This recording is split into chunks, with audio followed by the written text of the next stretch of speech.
nighttime. Yeah, it's funny how it says nighttime when it's not clearly not nighttime here. Andy and I are running down the sidewalk like normal, breathing the damp Florida air into our exhausted bodies. You're getting slower lately, aren't you? Run like you mean to scrub. Run like your life depends on it. She's been especially cruel today for some reason, and it's really starting to get on my nerves.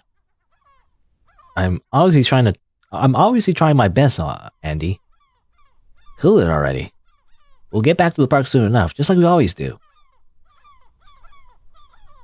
Andy faces me, her lungs pushing against the membrane of her chest like the pistons of a well-tuned engine. It's only after standing perfectly still that it becomes obvious to me what an imposing figure she is. Even so, she's acting like a brat. I won't be intimidated. Like we always do, huh? Nope, today's gonna be different. Today we're going hard. No, we're not, Andy. It's my last day in town. We're not changing things up. Calling it... Well, I'm calling it. Cam's orders. Frickin' wrong. Andy briskly walks over to the old wooden table that was left on the side of the road. After a deep breath, she shouts it to bits with one decisive blow. Freaking karate chop. She says, Jesus Christ, Andy, what the hell? She's freaking going sicko mode.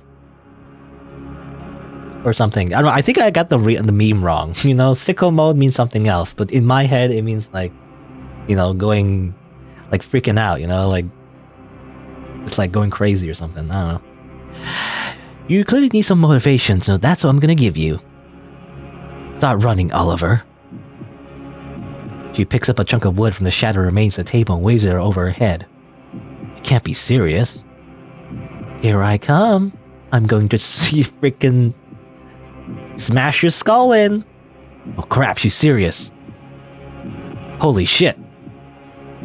I practically trip over myself sprinting away from Andy.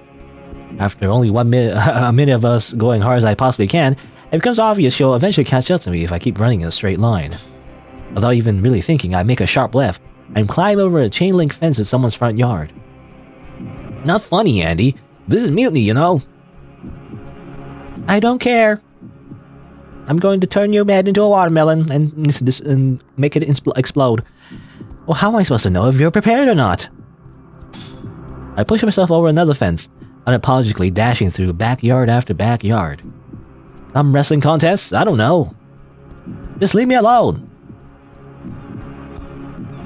Andy commits so much crimes, by the way. Freaking... First, it's like sexual harassment, then it's assault, now it's attempted murder, you know? She's a criminal, someone lock her up. I can't. I need to know if you can handle something like this. Please, I need you to keep running. Show me that you're strong enough to leave. I'm too tired to continue yelling at her anymore, and so I convert all my remaining energy into moving forward. Eventually, I reach a metal wall that's clearly too large for me to jump over. I leap as high as I possibly can, my hands barely scraping the top, but as I begin clawing my way up, I feel something heavy slam against the base of my spine. Great. Ah! But I don't understand. She was still far away. Did she throw that chunk of wood at me? Like a javelin? The pain is so intense that my hands give up completely. I fall to the ground and land directly on my back, pushing almost all the air out of my lungs. Andy stands over me, a disappointed look silhouetting her face. You failed. Now any number of terrible things could happen to you, Oliver. What's to stop me from killing you in cold blood right now? What's to stop me from dragging you back to my basement and torturing you for weeks and weeks until your mind shatters like a damn China doll? You weren't strong enough to live. Now you belong to nature. And nature belongs to me. But I don't want you to die like that. Why do you be so selfish, Oliver? Why don't you care about living? Why don't you fight back? Why am I so bad at my job? Why? Why? Why? Okay. Everyone's just going wild today.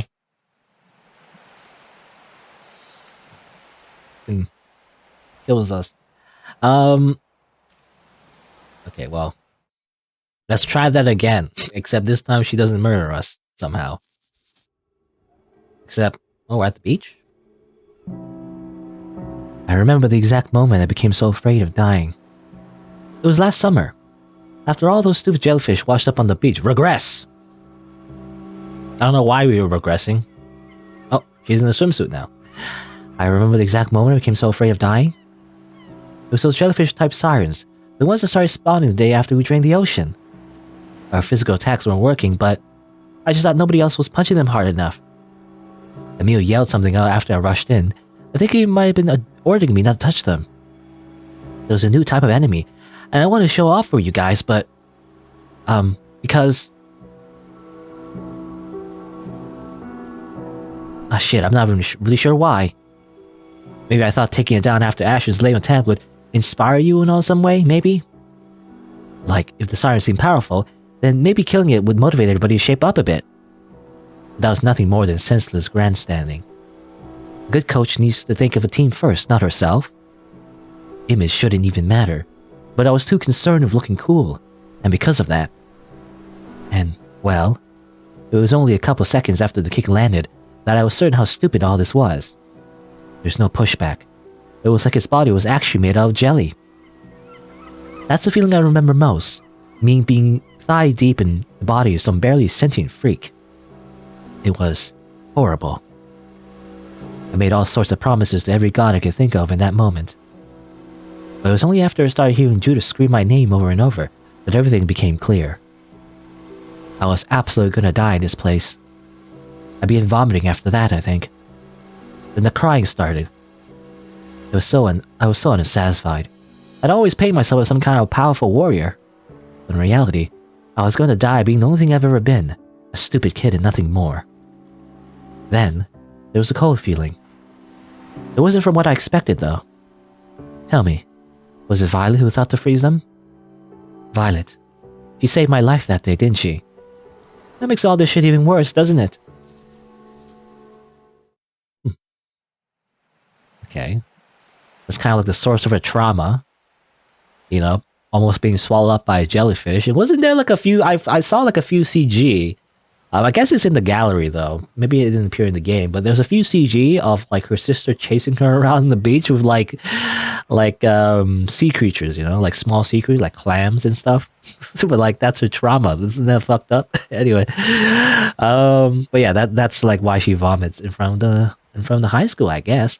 Did she like continue joining them in their adventures after that, or did she like not anymore and like regulate herself to being a coach? Is that what happened?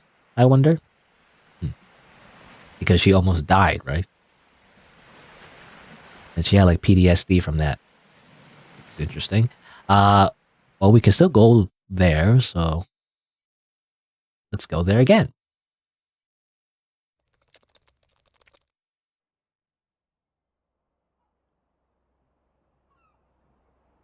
The park is completely empty, save for Andy sitting on a nearby bench. I cannot help but interpret her inactivity as some sort of horrible omens, or some sort of horrible omen, and so I do my best to approach her tactfully. You okay, Coach?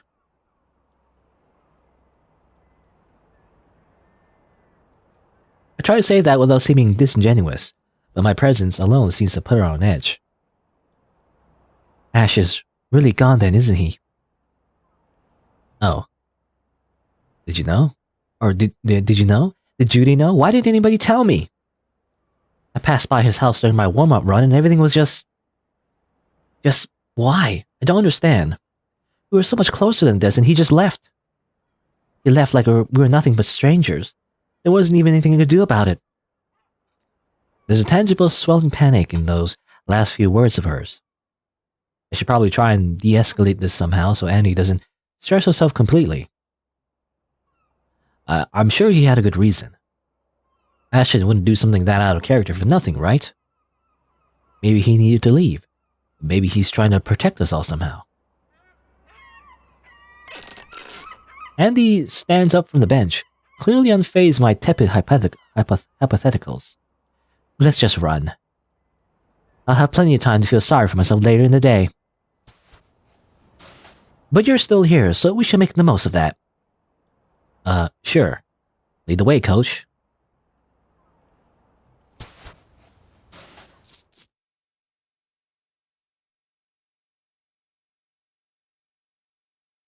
Neither of us say a word during our jog. Even so, I can feel Andy's temperament growing more and more intense as we make our way closer to the school. To my surprise, she doesn't slow down after reaching our usual stopping point. Instead, she simply hops to gain one fluid aggressive motion and continues running. Andy? She takes a hard left towards the baseball field, the opposite direction of our normal access point on the roof. I scramble over the top of the gate, doing my best to keep up with her. By the time I find my footing, she's already running back my way, carrying something long and shiny in her hands. Oh, wait, are those baseball bats? Andy, what the heck are you doing? Oh, I'm just gonna go to school to blow off some steam. Wanna come along? She tosses one of the metal bats through the air and hand it into my hand. It's not midnight, so there's no way she's gonna go to the underworld to look for sirens.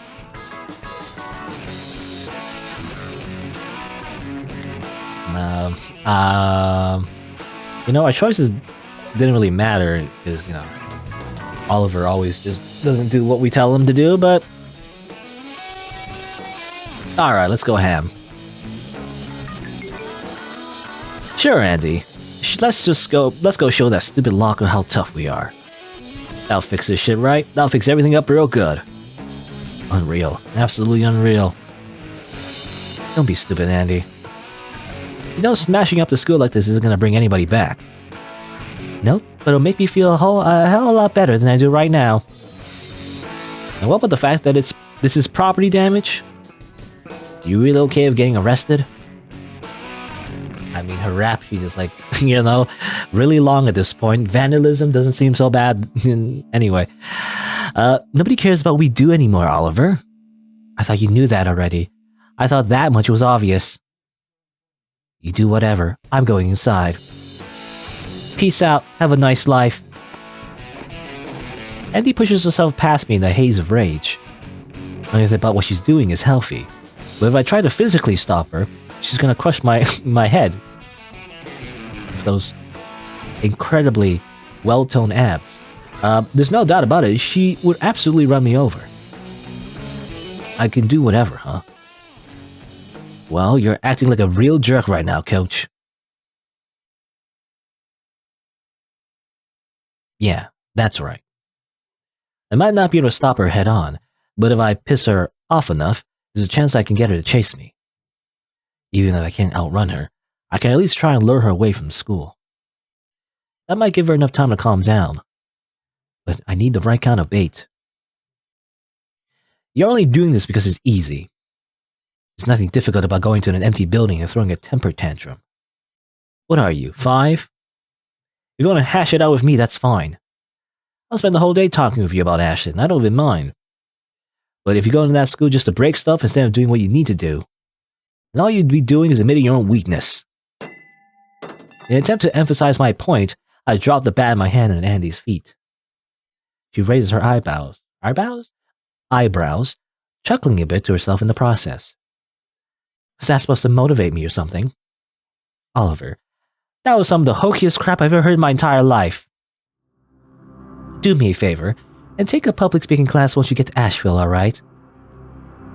Andy flings the baseball bat over her right shoulder and smashes open a nearby window. What a delinquent! After a couple of swings, the gap she makes is large enough for her to jump through. I follow Andy to the school, screaming after her as she runs down the hallways. She doesn't stop to break anything else. She keeps running down the halls, almost as if she's looking for something. It's only after we reach the art building that Andy finally stops. He stands in front of locker 713, her eyes wide, her breathing sporadic.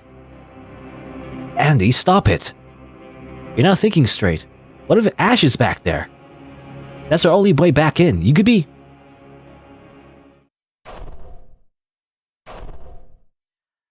I'm not able to finish my sentence before Andy begins swinging. Over and over again, she slams her bat into the locker. We should have done this a long time ago, Oliver. What sort of dumbass keeps the door to hell open for 3 entire months? I hate this town. I hate this black hole of a school. All it does is suck you in and never lets you go. I hate feeling so goddamn helpless. I hate Siren's call. I hate it. I hate it. I hate it. Her screams of frustration echo through the ambient hallways, a chorus of rage peppered by multiple metallic thuds. Flakes of orange paint shoot off the frame of the locker as she bludgeons it. After 3 minutes or so, the door flies off completely and slides across the lacquer of the floor. I hate it. I hate it. The tip of the bat bends a little as Andy weakly smacks the top of the locker.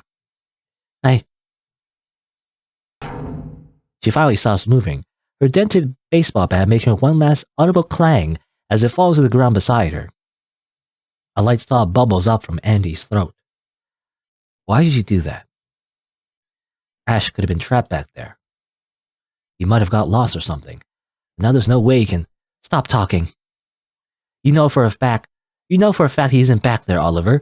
So why are you trying to make me feel like shit? Stop playing dumb. Ashton has no reason to hang around us anymore. He graduated. He's moved on. He's gone. So let me have this. None of what I did is gonna matter anyway.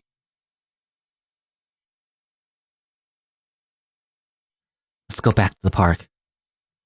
Ash had the right idea. The less time we spend here, the better.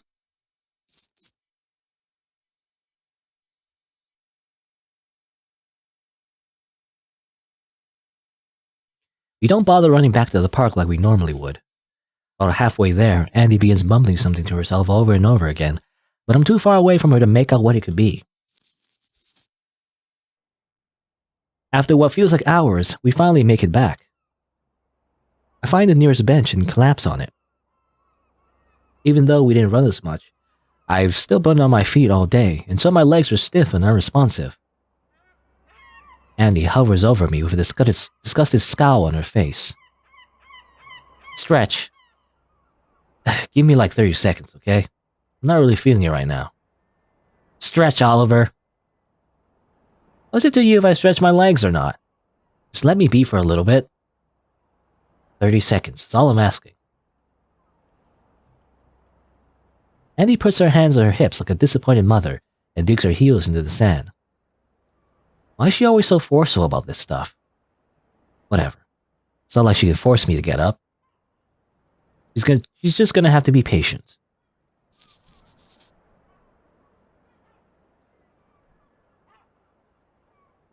Hmm. 30 seconds. Let's just wait 30 seconds.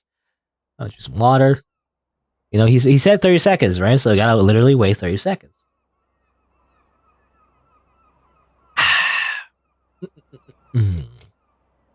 Also, what does she mean by, like, Ashton, like, you know, leaving or whatever? I mean, it makes sense. He's going to college, right? But it seems to imply that, you know, he's not just going to quote-unquote college. He's, like, left completely. So, again, this feels weird, right? Like, what the characters are saying are not what they mean. And they're implying something that I don't fully understand yet, seems like, you know? That's interesting.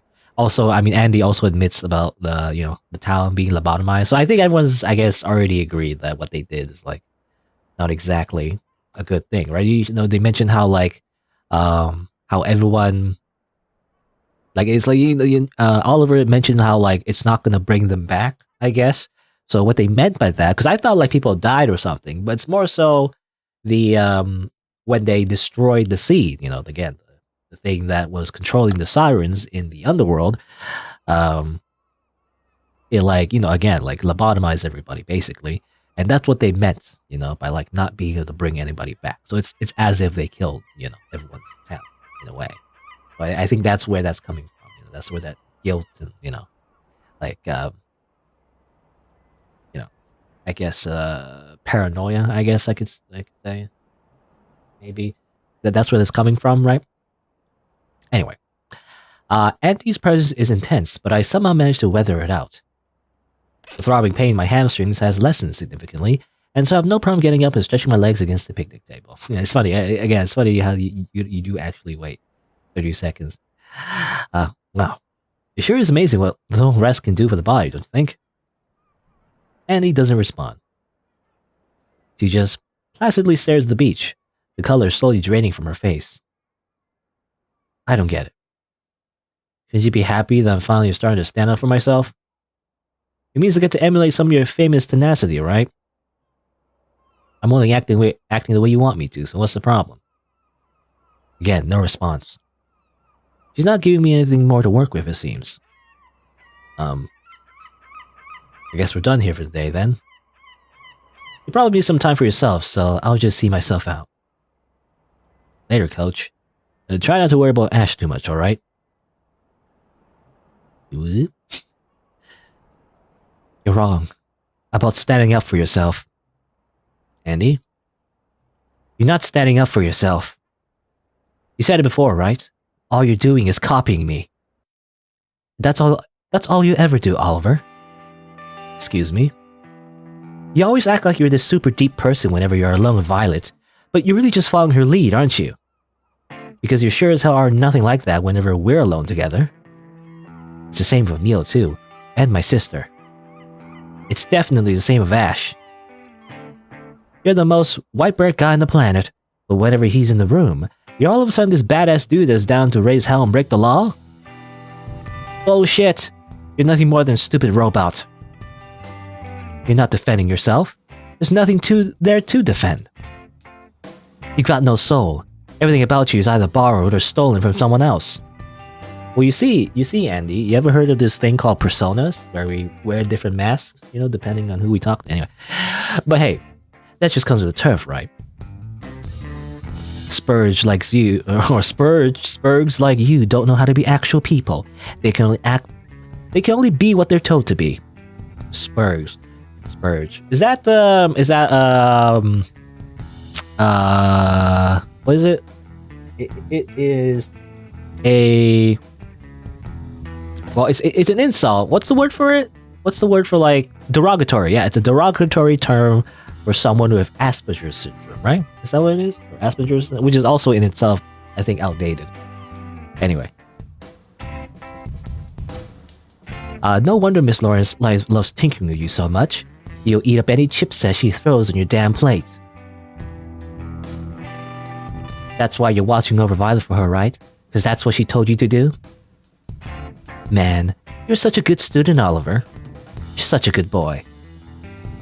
If only you love Violet as much as you love kissing ass, then maybe she'll still be going to college with you. But in the real world, love only belongs to the people that are actually capable of loving themselves. Nobody's taught you how to do that yet, have they? You don't know how I am when I'm alone with other people. There's no way you could. I know everything you know, Oliver. Which is why I'm damn sure you're not in love with Violet. Not really. Whose fault is it that she wasn't able to graduate again? Hell, you never even freaking looked at her until Miss Lawrence ordered you to. You don't even really care about her. You were just another shitty caretaker. And now we're here, yelling at each other in the park over stuff that should be obvious. Obvious? Wait a minute. Man, you two could have been picking out furniture for your dorm together, or thinking of ways to end up in the same classes. But no, you're here in Siren's call, getting beat on like the doughy loaf of bread you are. Or like the doughy bread. So go on, stand up for yourself, Oliver. Because believe me, I'm dying to see what that would look like. I've got no soul, huh? Do you honestly think that, Andy? Or is it that just something you've been told by someone else? I wonder. Would you be shouting all this crap if I just joined in on smashing that locker with you? That's the key to all this, isn't it? Right. You may be tough, Andy, but this isn't your kind of battleground. I've got this. I know I do. Well, Andy, you're right about one thing. I do like giving people what they want. And yes, that is something I picked up from someone else. So fine, I'll defend myself. If that's what you're after. But you're dead wrong about me being soulless. Because if all I know is how to copy people, then why didn't I beat up that locker with you? You came back with 2 bats after all. So how is it one of those bats magically ended up at your feet? Easy. Joining in wasn't something that even occurred to you, obviously. You were too busy thinking about talking trains, or blue hedgehogs, or whatever it is you people think about. Trains? Blue hedgehog? Sonic? What? After all, you got no real fire in your belly, so you probably just wanted to look cool and recording a movie you like or some shit. I see. I can't help but laugh a little bit after hearing that last bit. What's so funny, boy? Nothing. It's just a kind of relief that you think that, I suppose. You know a lot about me, Andy. A great deal more than I'm probably comfortable with. It's nice to know you still don't have the full picture. At least not yet. What? I don't know if you're acting like this because I've been acting different, or because there's something legitimately wrong with you today. But for what you've got right, it's good to know you're still able to be wrong where it matters. I know everything you know, Oliver. Then, you know how much I care about you being happy, Angelica. I'm yelling at her, aren't I? Oh, to have all my good work undone yet again. That's fine, though. I don't be better than her. I only need to be honest. Of course, it wasn't an option for me to beat up that locker with you. It was always an option. Or, of course, it was an option. I want him back too, Andy. Maybe not in the same way you do, but you feel half as much for Ash as I do for Violet. I try to lower my voice for this next part.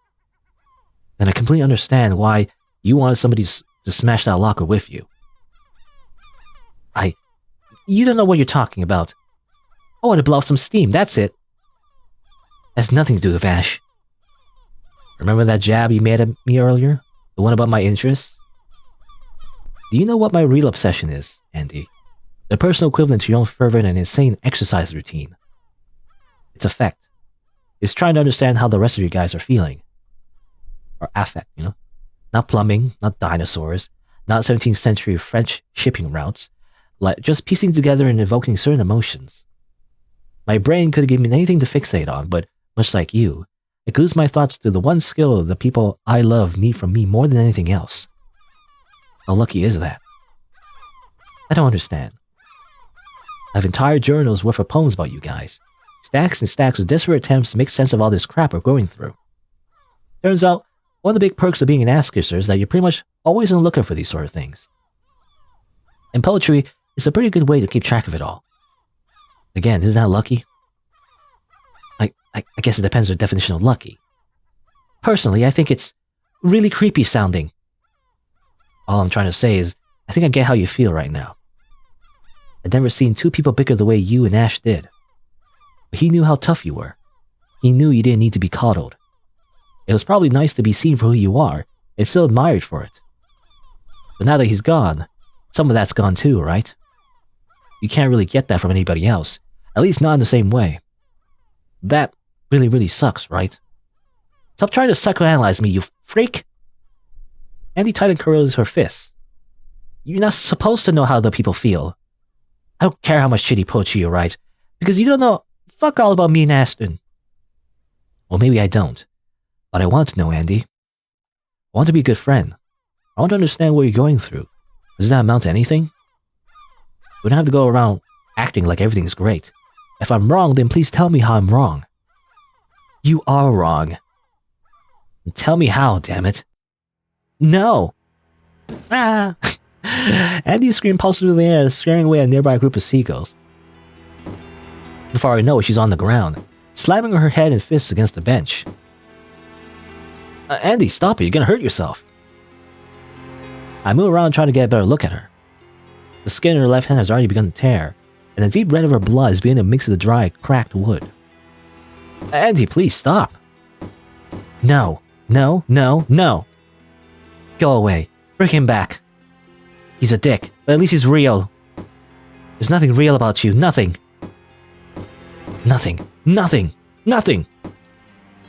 She's not stopping. Okay, don't panic, Oliver. How does it go again? What did the book say? Speak in a reassuring, calm voice. Something like that, right? Annie's not a child, though. If I try to help her... No, I need to do this. It's the only way. I wrap my arms around Annie and give her a gentle, reassuring hug. What? Get off me. Only if you tell me how a hug is worse than what you're already doing. Shut up. I'll kill you. I'll kill you. If hurting me makes you feel better, then I won't stop you.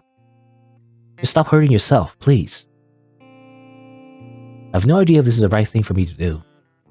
And so I just try to be the kind of person I needed way back when. Back when stuff like this was common. Even if it's not who I am. Even if it's not real. I try and be that for my friend. You're pathetic. You have zero self-respect. I step in shit that's more going for it than you. Andy has so much... Anyway, she has a lot of insults. Just ready. Okay there, Dad. Nothing I haven't heard already. So who are you copying this time? Violet? My sister? No idea. All that matters to me is that you stop wailing on that perfectly innocent bench. It's done nothing. Done nothing to you. That poor bench. I don't really care about much else right now. Okay, I get it. You let me let go of me now? You're all sweaty and smelly and stuff. It's weird. Andy lightly shakes me off her body and pulls herself onto the bench. I stay on the ground, but sit up, looking to my friend as she begins to collect herself. The redness of her face and stillness in the air around her still feels painfully nostalgic. I've never met anyone who gave less of a shit about staying alive than you. But that's not bravery. Ash was brave. You're just a crude imitation of the real thing. And that's not something I think I can ever respect. I don't need respect. I'm just happy you're safe, that's all. What about Ash? Who's gonna be there to make sure he's safe? His brain dead, drunk of a father? Please, the only reason any of us survived this summer was because all of us were there to support each other. So who's to say he isn't already dead? You can't think like that, Andy. Just because you love somebody doesn't automatically make them your responsibility. He's graduated. He's moved on. We just gotta let him go. Hypocrite. Huh? Well, never mind. I already put you through the ringer enough today. Can't believe you actually call me Angelica again. You really have that big of a death wish, Cap?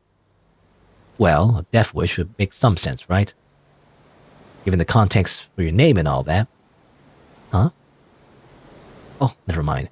I'm just being facetious. Angelica? I actually don't know. Is that a reference to something, maybe? Some sort of other, fictional character has something to do with death? Maybe. I don't mean anything by it, so let's just cool down for a bit, okay? Okay. That's crap. She basically called us, she basically called Oliver autistic, By the way. Kind of mean. Anyway, I already know he doesn't love me back. At least, not in that way. Oh. I used to think it was because he didn't really view me as a woman for some dumb reason. I thought he was just being stupid. Like a, Aaron protagonist. But after seeing the way he looks at Emil now, well, I'm pretty sure me being a woman doesn't have anything to do with it. Oh, I was wondering about. But I didn't know it was Emil that he was, into. Which sucks so much more. So much more. That sounds about right. We don't know for sure if he feels that way, though. Maybe all you gotta do is ask him. You know he does, Oliver, and so do I. Don't feed me that crap. Besides, Ash and I don't exactly have that kind of relationship. Not yet. If either of us puts ourselves on the line like that, we'll probably both end up just laughing it off. I do plan on asking him one day, if I ever get to see him again, that is. He's not gonna die, Andy. You'll get your chance. You don't know that. Even if you're right, I doubt he'd ever open up to me about something that intense. Just not that kind of guy. You don't give him enough credit. Ash is a gutsy guy. He might end up surprising you. Self-respect is one thing, but having some amount of respect for your friends is important too, right? Big words about respect coming from a guy who says he doesn't have any. Or doesn't need any, rather. I don't need it, but I'm not going to be around much longer anyway. You and Ash are different. You two still got plenty of time together, I'm sure of it. You scare me when you say shit like that, Oliver. You'll be around. You can't be my brother-in-law if we don't see each other at least once a year, right? Not this again. I'm telling you, Cam. She's totally nuts about you. Okay, well, I mean, going back to, yeah, setting her up with, or setting him up with, her sister and everything. But, you know. And that's a bona fide fact straight from the girl's diary. I'm not dating her, Andy. Being with Judith that way doesn't sit right with me. Fine, you're a loss. She's too good for you anyway, seriously. Andy hops up from the bench and brushes the dirt off her legs, swaying a bit in the process. Speaking of Judith, would you mind giving her a call? I'm not feeling so hot. Wobble. Andy collapses back on the bench, clear winded from the day's events. Oli, are you okay? Judith. Please, get Judith. Alright, can I borrow your phone then? I need to call her. After a bit, Andy managed to hand me her phone. I called Judith, communicating only what's needed for her to understand her sister's situation. Within minutes, she pulls up in an old minivan, and two of us somehow managed to stuff Andy in the back seat. She's actually for kidnapping or something. We drive back to our houses at a deliberately relaxed pace.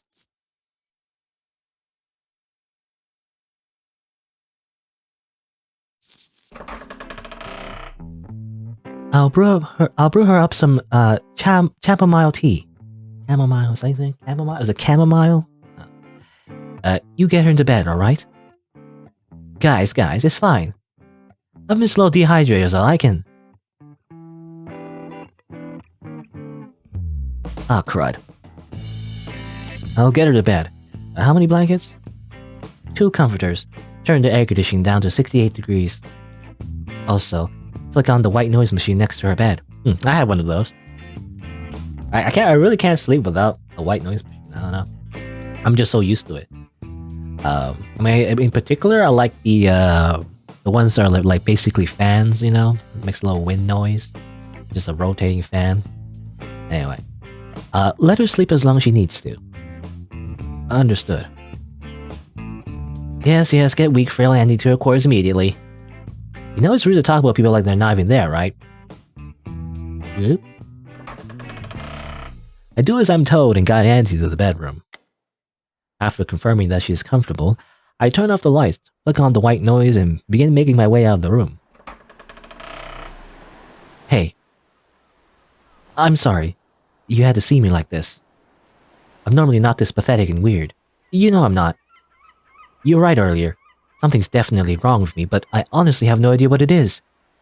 So please, don't think less of me for me. I can't speak. So please, don't think less of me for today.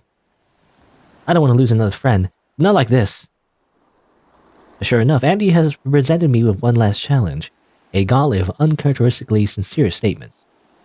I'm not even sure if this is the right thing for me to say, but if I stand here too long, that's probably just as bad as saying nothing at all.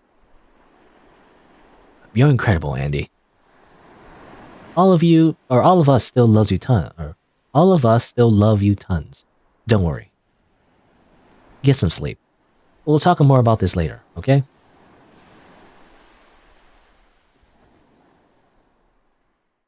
Judith, of course, is waiting for me in the living room with a cup of warm tea. Is she doing okay? She's still pretty shaken up. You sure this is all we can do? For now, yes. It normally takes an hour or two for her to sleep something like this off. Do you mind waiting around till then? It's important that things are consistent when she wakes up, so there isn't as big a chance of her regressing. Regressing, okay. So that's a term we always see, you know, especially in the game, like mechanics-wise, when we regress and click on the button. But regressing, I think, also means like going back to old habits. So that kind of implies that she also has some kind of like thing going on. Does everybody have some kind of thing going on? I don't know. That's what it seems like. Violet needs her meds. You know, Oliver is implied to be on the spectrum. I mean, Judith, we already saw, had a bit of like a, you know, kind of a different personality. You know, I don't know exactly what her deal's about. I know she gets scary sometimes. And yeah, and like I guess Andy, you know, maybe she. I don't know. I'm not entirely sure how to really what's the word? Diagnose, exactly what's going on with her. But she definitely has some kind of outburst, and everything. So is that related to something that she has? I don't know. Anyway. But yeah, this is a big chance of her regressing. Of course. I wasn't planning on leaving anytime soon anyway. Sweet. That's good. I think it's best if I'm the one that goes and checks on her, though, if that's okay. If only for the sake of familiarity. Please, take the lead. Last thing I want to do is make things worse than I already have. Though, to be honest, when well, I don't know. Not that I know much about it, but when I think of someone on the spectrum, I guess it depends. Obviously, it's like a scale. The main character here, Oliver, he doesn't seem to be on the spectrum at all. Actually, like judging from his own dialogue and everything, he doesn't seem to be on the spectrum at all. It seems like kind of just normal. But anyway, what do you mean by that? I tell Judith everything that Andy and I did today. As much as I want to leave out details like a rampage in school or the outburst of the park, I elaborate on everything for Andy's sake. The more of a smart woman like Judith knows about what actually happened, the better. Judith, of course, is disappointed with the both of us. Still, she doesn't waste time lecturing me. She mostly takes it in, doing her best to follow the trail of breadcrumbs that led to her sister's meltdown. Judith checks on her sister periodically over the course of the next 2 hours. After a much longer intermission than normal, Judith walks back over to the couch and taps me on the shoulder. She's awake. She wants to talk with you. Do your best, okay? My best? Even though there's still so few of them, Judith's words to me are nebulous and hard to unpack. Okay, I will. Thanks. Oop. I get up from the couch and make my way into the bedroom. Judith must have dragged one of the chairs out from under her desk because there's already a place for me to sit next to her sister's bed. Andy weakly waves me from a small castle of pillows as I take a seat beside her. Hey, bench fucker. Hey, coach. You feeling any better? Other than the constant waves of shame and humiliation, yeah, I'm doing well. How about you? Me? I'm fine. Why wouldn't I be? I wasn't exactly pleasant to you back there. Pretty sure I went well beyond my normal healthy level of smack talk. Especially after, Oh. I shouldn't have called you that. Come on, Andy. No, let me finish. I'm an adult now. I've got to do this right. And I was wrong. You're not this frail, defective little thing like I made you out to be. Strength isn't just muscles and presence, it's longevity. And the amount of crap you endured is humbling. That longevity, that strength is unique to you. So you're not some blank page for others to leave their mark on. You're strong. Your resistance is proof of that. So there. I'm sorry. Is that a good enough apology? You accept it? I mean, of course I do. But I don't really care about being strong, Andy. I've had people say stuff like that before, and it never really changes anything. I appreciate you putting yourself out there like that, but I don't really mind if you guys think I'm weak, cowardly, or any of that stuff. I just want to be happy, Strength is a path to happiness. Strength is a path to happiness, though. It's a bit of a meathead, Andy. Anyway, I mean, I'm sure it is for some people, but it's like you said, me being strong or whatever is tied to my existence. My existence. It's just life. It feels weird to be praised for living. So whenever other people say that, I don't know, it's like white noise. It helps me sleep, but not much else. You know what I mean? Damn it, so I messed up again. I didn't mean it like that. It's fine. It's not like you said anything mean that I haven't already heard before. But I'm not really used to having someone apologize this much, I guess. And he looks away and begins fiddling with the fabric of her comforter. It's just been weird anyway, so I might as well lean into it. If you're able to magically start standing up for yourself, then I guess a weird dumb change is due for each of us. And hey, adapt or die, am I right? Maybe it's better that Ash is not around anymore, least now he can't see how lame I've become after just one day of him being gone. To him, I'll always be Andy, the invincible. Not Andy, the doughy and emotional. Well, you were Andy, the jellyfish queen to him for like 2 weeks and lived through that just fine. And I'm pretty sure you could be Andy, the toenail collector, and he'll still find something to love about you. Please don't say that word right now.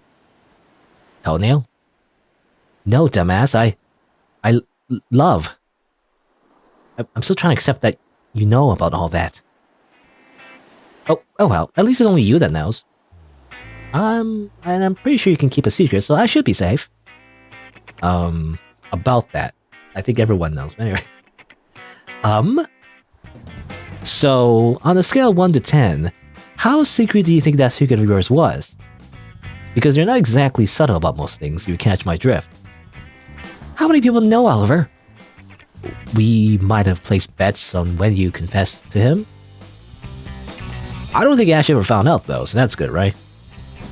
Andy slaps her face in a nearby pillow. To be fair, Emil and I thought you would have told him by now. We believe in you so much that we both lost $20 on you. Is that supposed to make me feel better? Yes? Yeah, I hate this. Today sucks. My life is over. Time to get fat and start watching cooking shows all day. Fuck. Alright. Time for her to get thick. It'd be a shame that she loses all her muscles, but the next time you see her, she'll be 200 pounds heavier. No, oh man. Hey, Andy. Do you want some cheese in that wine? Oh, shut up. You complain about freaking everything, Oliver. You got more wine in your system than Miss Lawrence does on her lunch break. Just let me have this. Okay. And just like that, the air once again grows calm between us. I'm gonna miss this. Sometimes it's easier being friends with you, Oliver. Really easy. Well, you know, comes with the turf, right? Promise me you won't do anything stupid once you get to college. Huh? Andy sits up straight, turns off the white noise machine, and hardens her demeanor. You agree to way too much that I had to say about you today. It's not just Ash I'm worried about, it's all of you. You're like family. I would be devastated if anything happened to you guys. So promise me you don't do anything stupid up in Asheville. Andy, come on. What do you... Just do it. Do it. Just do it. Can't be your coach anymore now that you graduated. And you don't have a phone, so once you leave, that might be it. So you gotta promise that you use everything I've taught you to keep yourself safe once you move up there. Promise me. Conviction radiates from Andy's face as she waits for my answer. She needs this, doesn't she? She needs to know that all her work hasn't been for nothing. Alright, I promise. I promise I'll do everything I can to keep myself safe once I'm up there.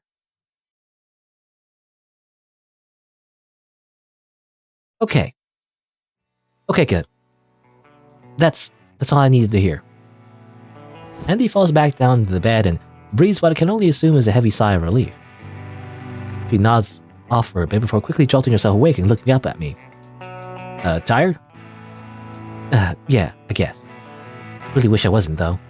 Are you feeling good enough for me to leave? If not, I could probably stay for another 20 minutes or so. But after that, I really do have to get going. I'm alright for now. I've got Judy if I need anything, so you go do what you gotta do, Slim. She flops down to her bed, stuffing a rather large body pillow in the space between her arms and chest. Body pillow. I'm just thinking about there's normal body pillows with no anime characters on it, but when I think of body pillows, I think of anime characters, right? And well, Judith actually doesn't she cosplay and all that stuff? So maybe it is an actual body pillow. Anyway, I can't help but smile at this uncharacteristically shameless display of comfort. It's unlike the old Andy in so many ways, and that gives me hope for some reason. Okay, goodbye, Andy. Thank you. I really do appreciate this. Goodbye, Oliver. Stay healthy.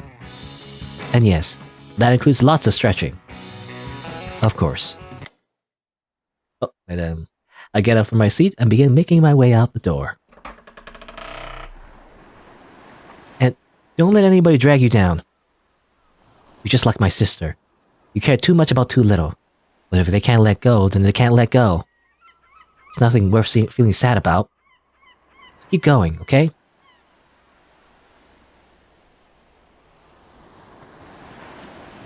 Just keep going forward. Keep moving forward. Whoop. How is she? You two were in there for an awful long while. Anything new to report? Nope. Just some apologies and she went back to bed. Nothing to worry about. Nothing at all. Anywho, sorry we couldn't hang out much today, but I really need to meet up with Violet and start packing. So if you don't mind, dear miss, I do believe I'll be taking my leave.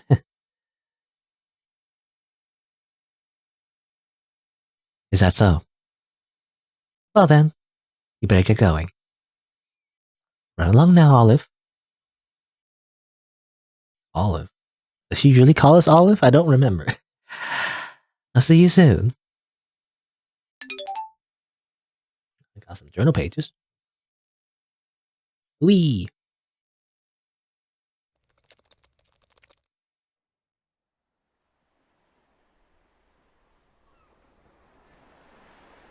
After saying goodbye to Andy, I make my way over to the beach, hoping I'll find Violet there. Thankfully, she's in her normal spot, painting something. Hey V, how's the painting going? Hey there, Olive Oil. It's going to be fine, still not quite there though. So what's up? Are you surviving out there okay? You look tired, like even more than you usually do. I am, but it's a good kind of tired. Been working out then? You could say that. I spent the next hour or so telling Violet everything that happened between me and Andy. She lets me talk and I let her paint, a congenial, familiar pattern of ours. So, Andy the Invisible is finding herself getting some rest. Good, that's really good to hear. She's too young to be growing grey hairs on our behalf anyway. Agreed. Still, I wish you could do more to ease her mind. I wish you could stick around. Well, all you need to do is keep your promise to her and she'll be fine. I don't know, V. That seems like a pretty hard thing for Andy to enforce. It's not like she'll be checking up on me anytime soon. Her goodbye was pretty final after all. So what? Even if she never sees you again, it's still worth being healthy for your own sake too. Honestly, even if you said goodbye, who knows how things are going to turn out? We've been wrong before, clearly. Despite what Andy thinks, she could still easily run into Ash again someday, so who's to say she won't run into you too? And if you're not well off when she does, don't you think that'll hit her pretty hard? I guess.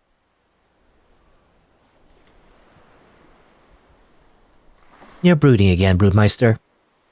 No, I just feel like it's a little presumptuous for you to put me in the same league as Ash. Use a little like a false equivalency. Ash is a frickin' moon to Andy. So even if she's right and never ends up seeing him again, she'll still try to seek him out more, obviously. God, I hate that word. You know she cares about you too, Oliver. Yeah. But that's different and you know it.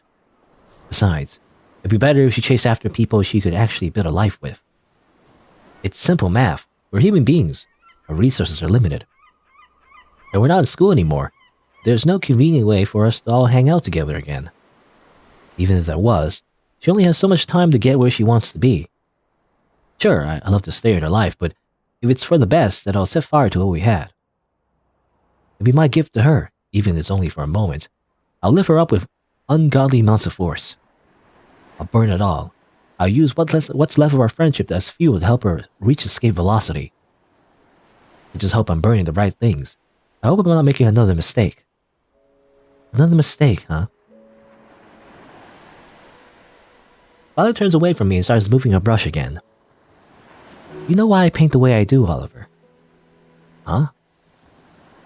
It's pretty much your style, right? No, it's borrowed. Like how most things are, really. Borrowed. I don't paint to be unique or special or any of that goofy claptrap. I paint this way because there are no mistakes. What are you talking about? Mistakes. Most aren't worth getting too upset about. Because most are really small. Because the vast majority of the time, people are only going to see the big picture. They aren't going to know if that tree of mine, or if that tree of mine was once a telephone pole. Or telephone? I can't speak. They aren't gonna know if that tree of mine was once a telephone pole or if that ear was once a nose. They're not gonna know unless an expert points it out to them. They only see the landscape, or the monster, or the person. That's how most people are. They see what they're shown. Which is super ideal if you ask me. Because as long as you can forgive yourself for these little mistakes, well, that solves most of your problems right there and there. Right then and there, yeah. But there's an art to forgiveness too. You can be great at forgiving other people, but that doesn't mean a thing if you can't forgive yourself. This sounds like more false equivalency. You think so? V. I'm almost positive the mistakes in the painting aren't equal to whatever it is that I do. About the locker, well, all the sirens I killed. Were the things I did this summer not a mistake? Oliver, you didn't do what you did in the Underworld out of compassion. You did it because you felt helpless. But what you're doing for Andy is different. You want her to be happy because you love her. Even if you choose to view both sets of actions as mistakes, I don't think that second one is worth losing much sleep over. That's all I'm trying to say. But hey, that's just me. You're still the only one that gets the final say what actually matters and what doesn't. It scares me a little, though. I get the value of doubting yourself, believe me, I do. But if you keep focusing on the texture of every little detail instead of the big picture, you're gonna lose your mind.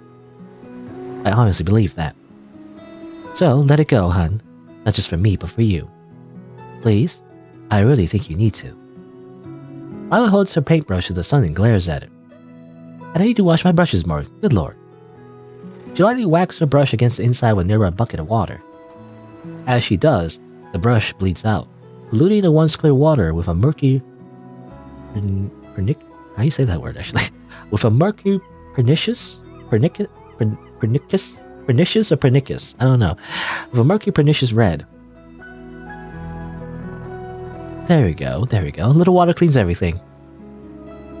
Now we can finish things up. And the rocket. The ground around us begins to lightly rumble.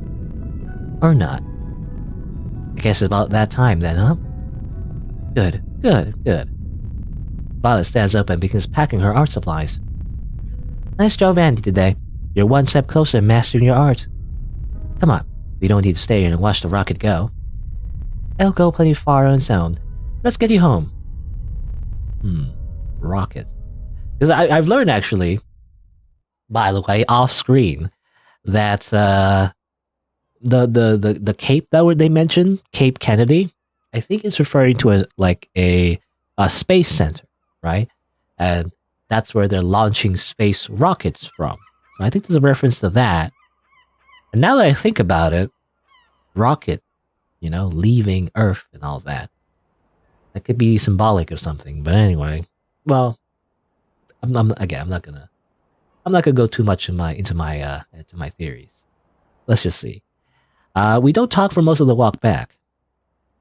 It's only until we're about halfway home that the stillness of the air is finally broken. I'm sorry I wasn't able to get you. I'm sorry I wasn't able to help you graduate. It was never your job to. Why even focus on that? You've got promises to keep. Are you going to keep your promise to her, Oliver? Are you going to keep yourself safe? I don't lie to other people, you know that. Lies are sticky. I'll take care of myself once I'm up there, guaranteed. Violet and I packed the rest of my things. Eventually, Miss Lawrence comes home and we load everything I own into our car. It's all for naught, though. We hear a loud siren ringing in the distance. Miss Lawrence's neighbors run up to us in a panic frenzy. It's awful, they say. A rival state has stolen all of our oranges. Oranges? A statewide lockdown is initiated. Nobody is allowed to leave their homes until further notice. Rat. Looks like I won't be leaving Siren's Call anytime soon. How unfortunate. And then it loops. Class song? Boring and old, or new and boring. You know? I guess these are not really choices, I guess. I'll stick with the old. Even if it's boring. Category 3. Complete. There you go. That kind of implies that Andy is also leaving us. Once as well. But 50% complete. Wow, halfway through already. Amazing. I did feel like I missed some content. Well, I don't know. I guess we'll see. If it's important, maybe I'll double check. I'll do some research. But let's just continue as we are for the moment. Let's see if we can get to an ending before I decide to try to maybe go back somehow, stuff like that. I imagine there's a way because it seems like this game is kind of it uses kind of like a persistent save, right? So, I mean that's I guess the way it works, the little chapters. So I can't just easily load back to the other sections, but I guess we'll see. I could replay the game and all that. But anyway, we'll just continue as we are. So there you go. We had a little I guess moment with Andy as well. She called us really mean names, and but all is forgiven. And I guess I have a feeling that she's leaving too. So I'm assuming all of these categories, they're referring to all of these friends. And eventually, you're gonna say goodbye to all of them. But it's funny how the game implies that we're leaving, and it is, right? Literally speaking, when the characters say that Oliver is leaving, is that's what they're talking about, but really they're leaving in a way, right? Well, I guess we'll see when we continue to the next section of the game.